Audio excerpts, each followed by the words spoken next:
Hinkley C is still not being built. If you lived in Bridgewater, as I do, then you could be forgiven for thinking that it is being built, because right now there's an awful lot of work going on, not just on site, but off site as well. However, we know from all of the news reports in the media over the last 6 to 12 months that we're not really going to know whether they can build Hinkley Point for yet another couple of years. And that's basically because our government put some conditionality on the loan guarantees that they're willing to offer EDF.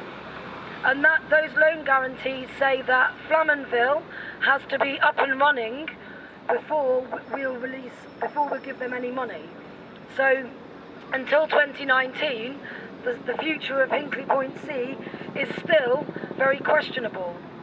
Now, something I want to raise about what's going on in France is the fact that Le Creusot, who are the company that manufactured the reactor pressure vessel, Le Creusot are owned by Areva, and it turns out that since day one, since they began manufacturing parts for the nuclear industry, these are safety critical components, they're very important.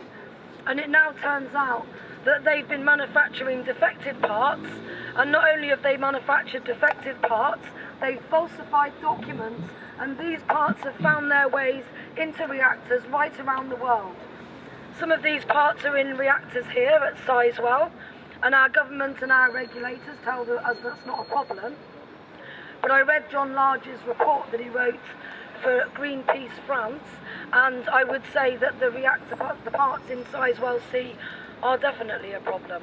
John Large is a nuclear engineer. He's the engineer that raised the Kursk, the Russian submarine that sank. He's a very credible person. He works for the Ministry of Defence. He writes papers for the government. I live in Bridgewater, and Hinkley C isn't built yet, but what is built in Hinkley is the Hinkley A stations and the Hinkley B stations. Now, the A stations are the old Magnox reactors that have been decommissioned, but the B stations are the current UK fleet of nuclear reactors. John Large has produced numerous reports for Greenpeace in the past.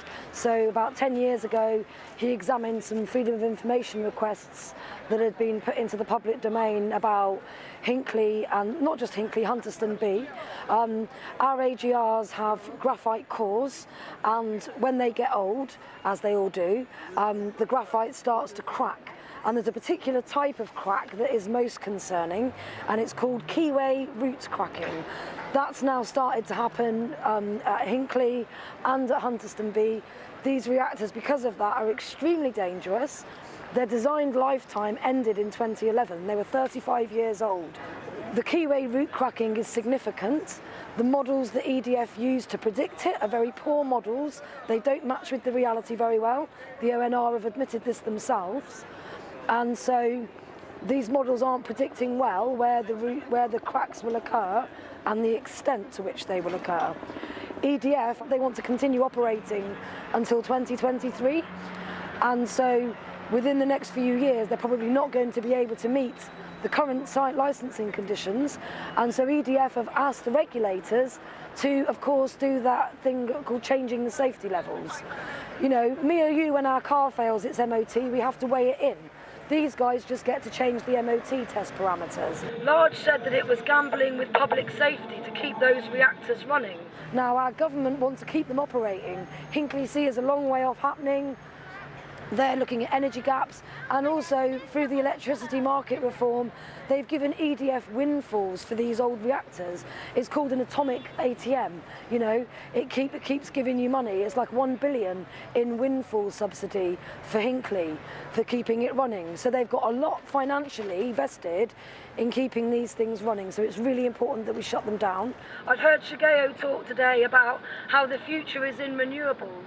But again, our government have tried to block our transition to renewables, both with their electricity market reforms and also with changes to the planning laws, so that local government can't oppose nuclear power stations, but it can oppose onshore wind farms. If you're shocked at what you're hearing about EDF and you're getting your energy from them, first thing you can do is head over to switchedfoff.org.uk, and the Green Party will pay you for switching away from that dirty energy provider to a clean green energy provider. So go to their website and switch.